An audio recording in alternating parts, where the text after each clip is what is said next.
Hey fam, what's up?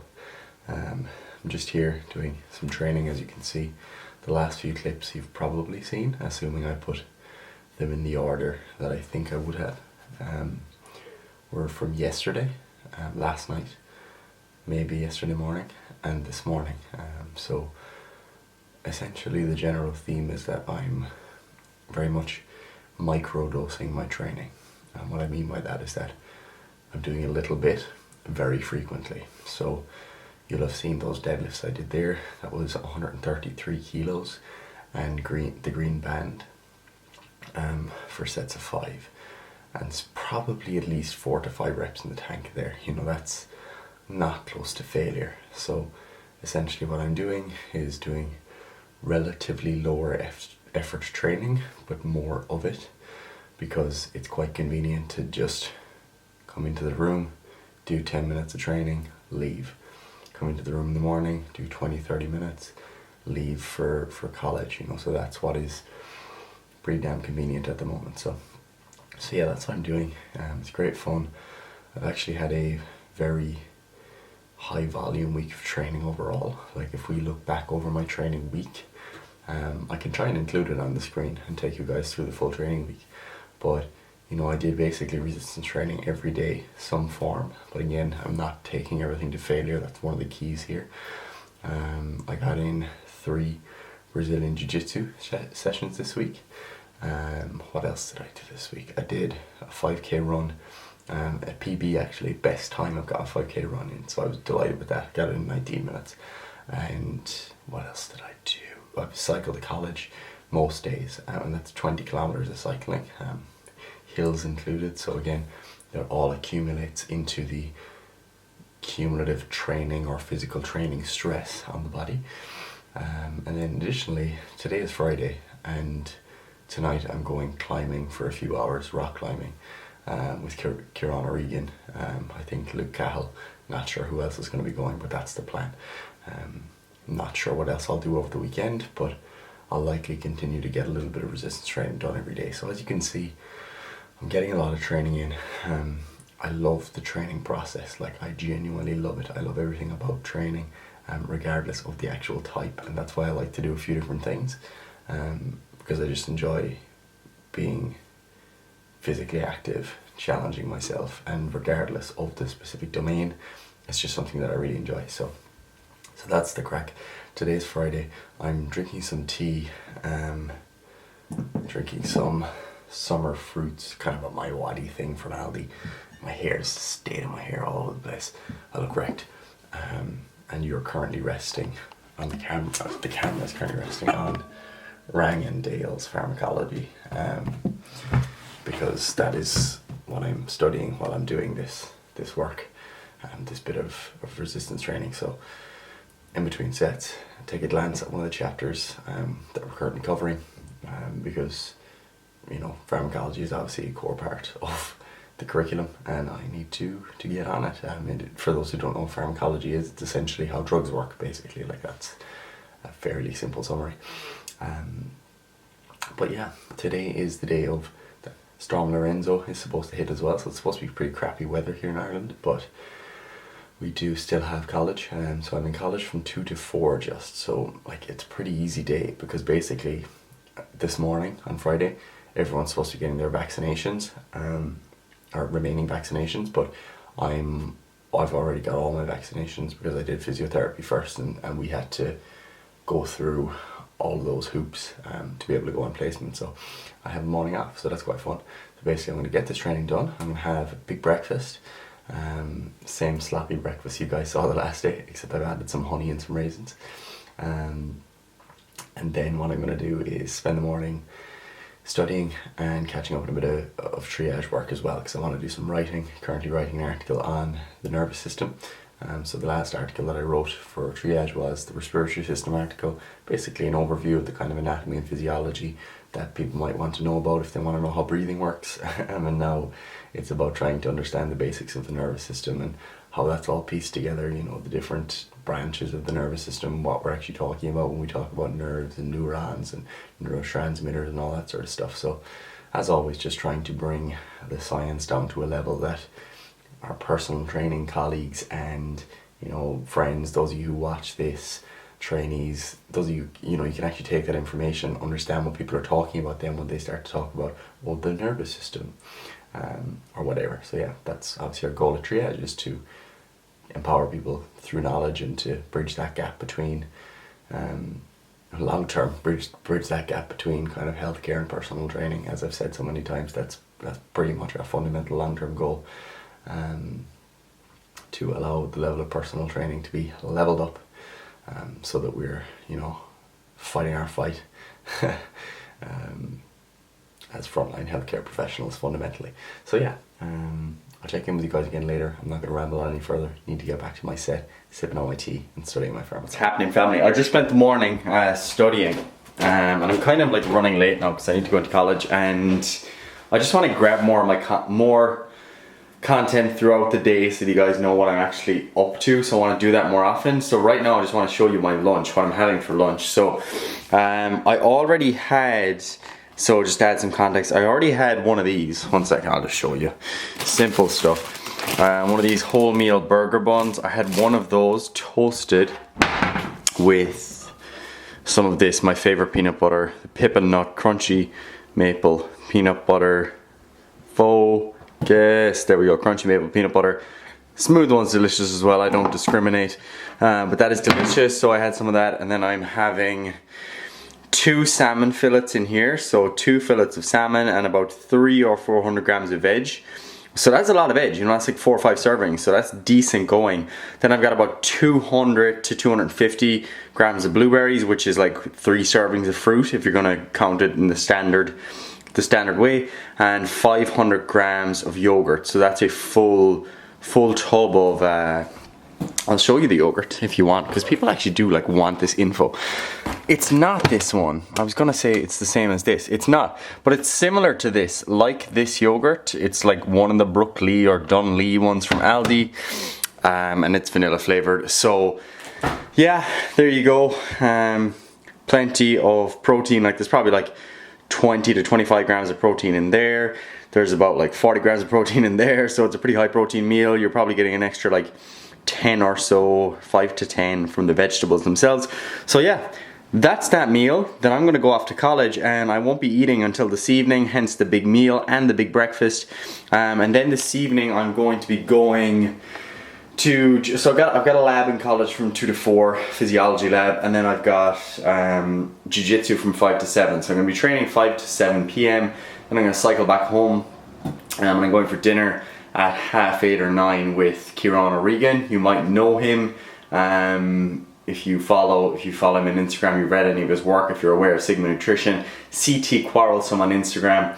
I recommend checking out his website as well, Quarrelsome Life. Really interesting guy, and yeah, really sound guy. So we're going for Indian this evening, so plenty calories incoming then. So yeah, that's my update. Now I'm gonna head off to college after I eat this delicious grub. Woo! Fuck me, man. Just finished up a half marathon for the crack. I wasn't competing in a half marathon, I just went for a run. Did 21k. Tough work. I actually didn't have a plan going into the run. I was like, basically, Laura has a GA match now, Camogie, and she was going on to meet the team early, and I was like, alright, I'll go down and I'll go for a run until the match is on, see what I can squeeze in, and ended up just pushing on for the half. So 21k, tasty little run. I'll show you the stats here on the screen. The time was something around 1 hour and 40, hour and 45. So yeah, it's definitely a personal best for me, because I've only ran this distance once before, and I did 30k, and it was like, it had a few breaks in it, and it was the first time I had done a long run. So it was not a true test, but it was probably the first time I've kind of pushed myself a little bit for that distance. So 21 kilometers, pretty happy with that. Definitely planning on doing a marathon within the next probably year, if not 6 to 9 months. We'll see. We'll see how, if time is permissive of the training that is required to make it worthwhile. But yeah, I had a client competing today in a marathon, so I was like thinking of him, thinking of James McIntyre. He's a coach as well, great coach, but he was doing a marathon, so I was thinking of him. I was like, you know, if you're coaching people to do this stuff, you got to be able to do it yourself. And personally, like one of the things that has helped my running recently is not listening to music or podcasts or audiobooks. That's what I used to do, and now I just leave my phone at home, bring nothing with me, and just run. So it's just me and my head, and I find that quite stimulating. It's quite a psychological challenge, but I think it forces me to push myself that bit more than I otherwise would. My thoughts kind of like come and go. Like I'll be thinking of a particular thing for a while, and then it's back on the running. It's like, all right, what pace am I on? Am I pushing myself? Like, what RP is this? What's my heart rate at? So I'm thinking of those kind of things, instead of being solely focused on the audiobook or the podcast or the music. What tends to happen with me is that if I'm listening to an audiobook, I'm trying to focus on that, and without knowing it, I end up slowing down in my running, and I might think of an idea like because of the podcast, and then I want to go and do some reading about that, or I want to make notes or whatever. So it doesn't seem to work for me as well as just me, my own head, my own self-talk. That seems to serve me a bit better. So yeah, that's that. I'm here at Carrigaline GA Club now. As I said, Laura has a camogie match. It's half time now, so I'm gonna go back out and watch that.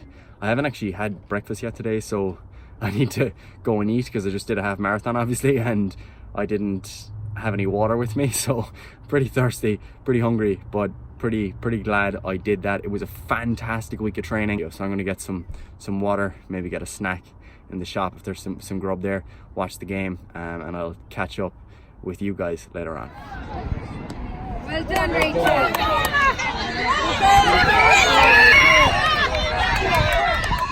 Come on, Carrick.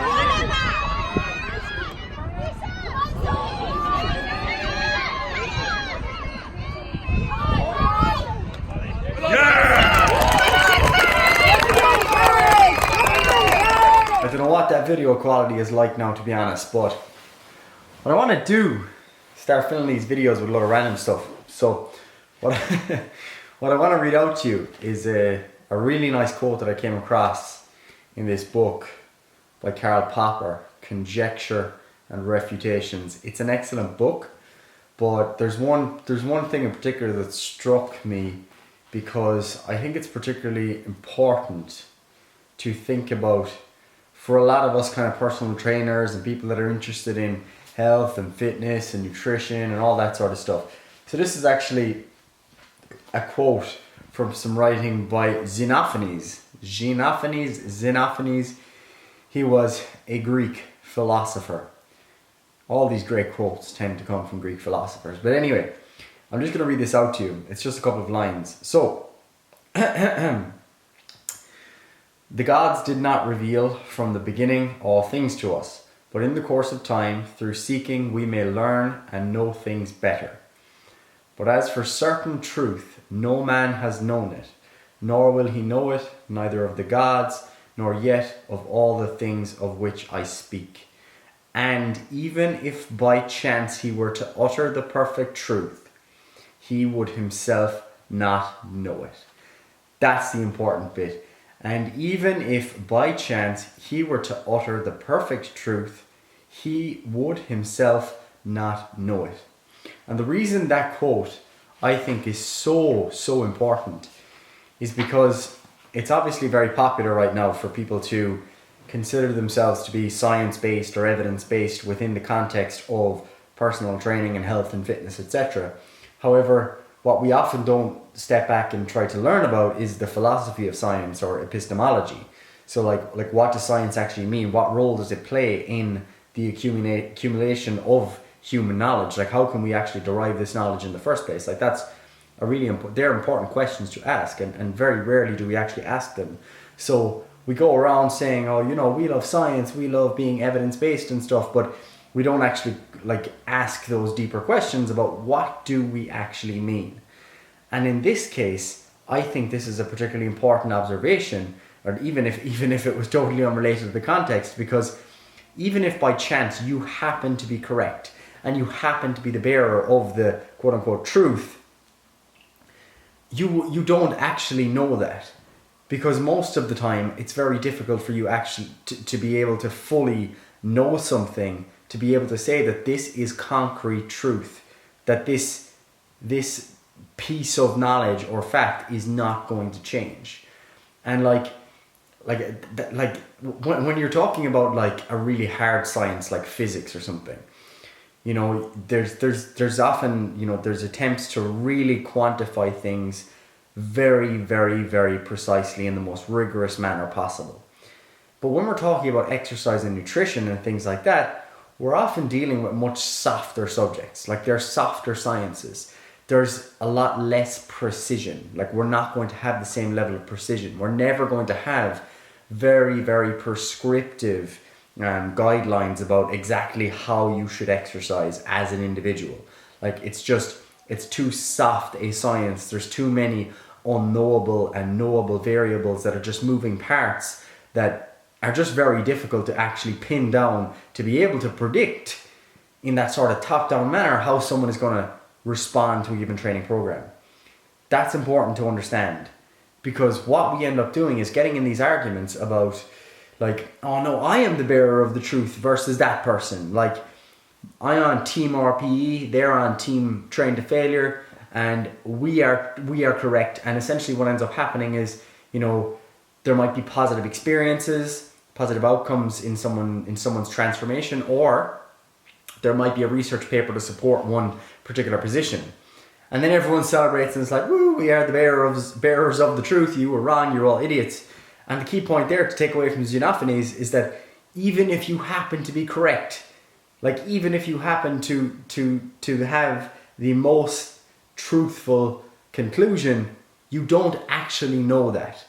You know, and like that's a really important point, because that's where you end up with that epistemic humility. You end up at the point where you're saying, where you acknowledge your own ignorance as a human. Like, that's really important, is to acknowledge your own ignorance and to acknowledge the fact that there's always going to be uncertainty in the things that we're talking about. We can't speak with like this insane level of certainty that some people do. And if you're following people who speak with such certainty about everything, like it is definitely this, you have to do this exercise, this rep range, etc., like that's a big red flag. Like, that's something you don't want, okay?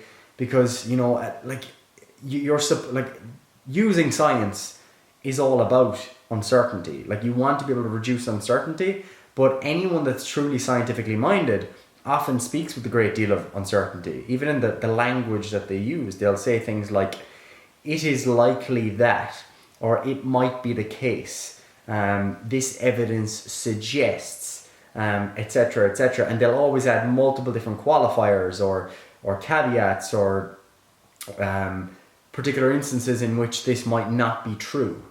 And like that's what being scientifically minded is all about. That's what being science-based is all about. It's not about like arguing about like, oh, I'm 100% right and you're all idiots. It's about using the tools that we have available to try to reduce uncertainty so that we can move closer to the truth, while recognizing that it's going to be very difficult to get there, and you're never really going to get to the point where there's no further doubt. Like, one of the things about science, and if you read any of Popper's stuff, you'll definitely get this perspective, is that the more you begin to discover, you don't just end up being like, oh yeah, now we know everything. We start to pull it all together and figure out all these unifying theories, and now we know everything. Rather, you make some sort of discovery, and then you find out all the other variables that could potentially that we could potentially start to know about. So you start to find out more about what we don't know, as opposed to just everything that we do know. And that might not always seem directly related to personal training, to fitness, to health, etc. But it really, really is. Because what you're talking about when you're talking about exercise, when you're talking about nutrition, is a complex biological system, the human body, that interacts within its environment with other human beings, that is, you know, being exposed to stressors that are not always predictable.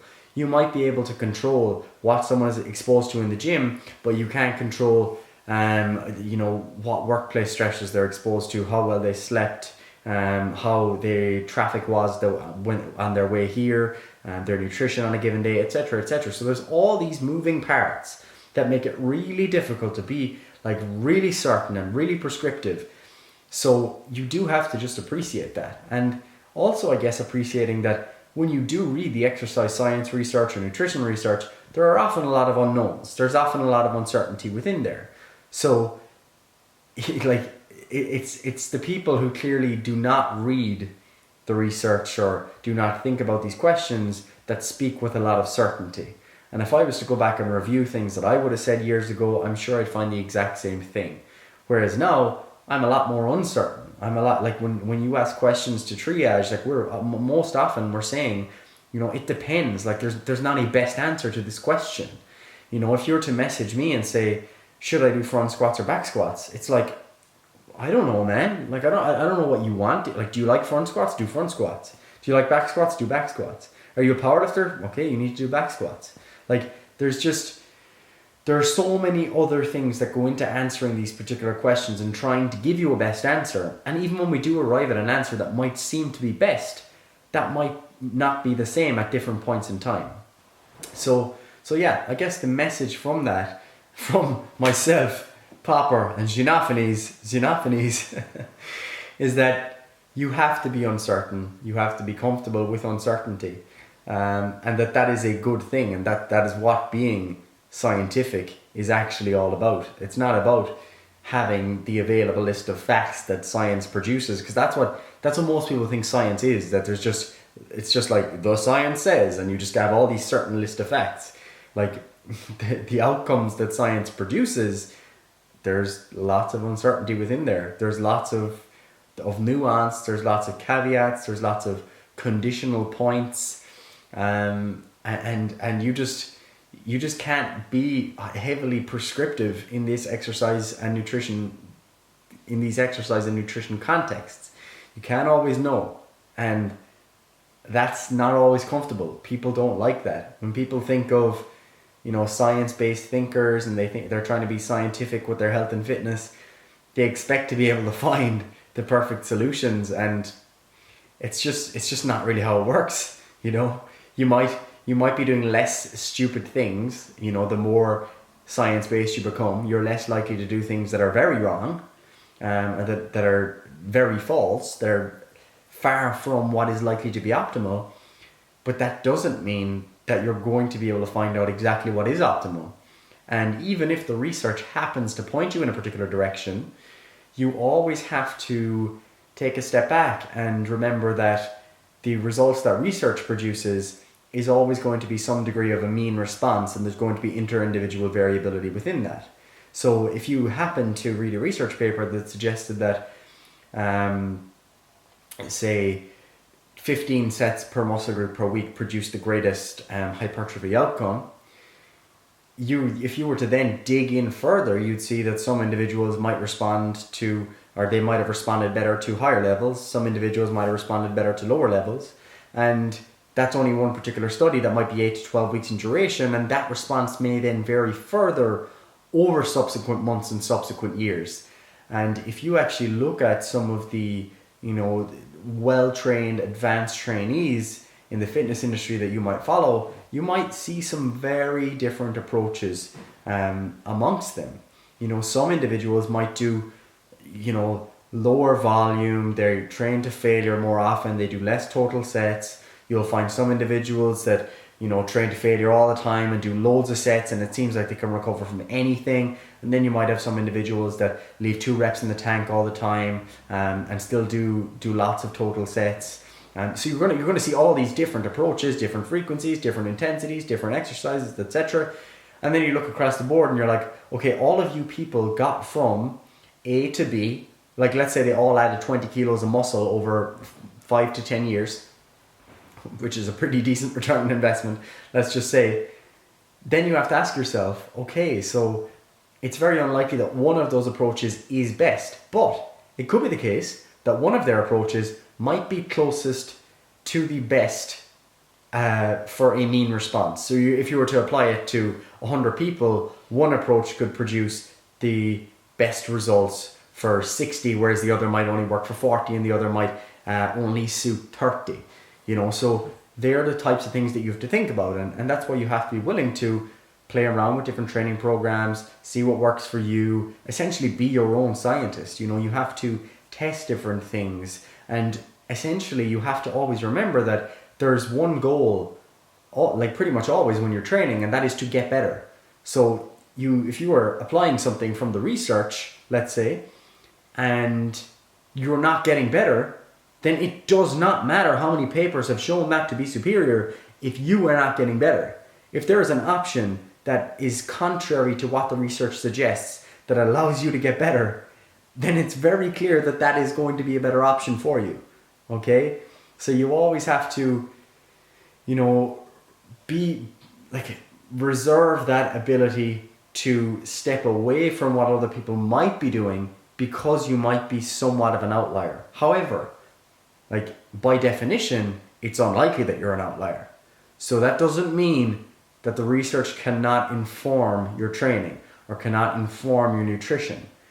What it does mean is that we cannot expect research papers to produce prescriptive guidelines for every one of you people watching this video, because that is not the role of science. Like that is fundamentally like not what researchers are trying to achieve. You know, their goal is to reduce uncertainty, figure out like, all right, this might be better than this, A is better than B is better than C is better than D, so D is probably not a great idea most of the time.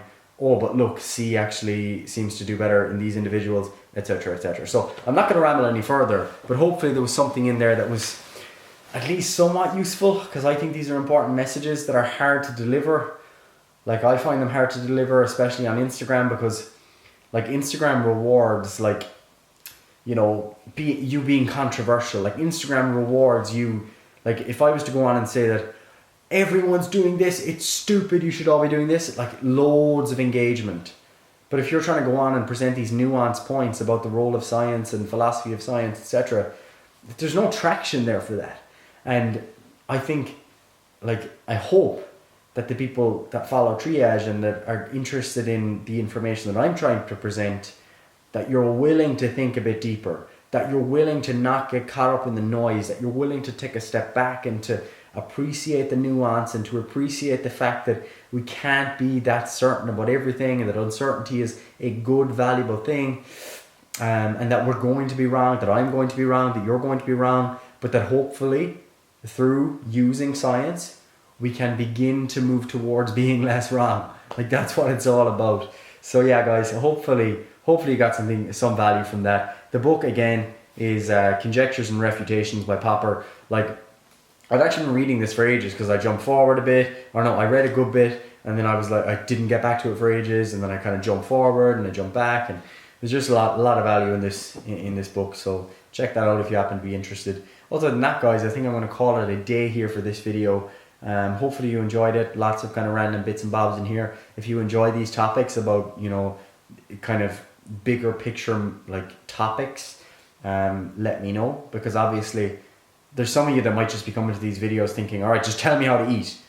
But like I don't see that as being like my role. Like I don't just want to be the person that just tells you, oh yeah, do this is the best exercise.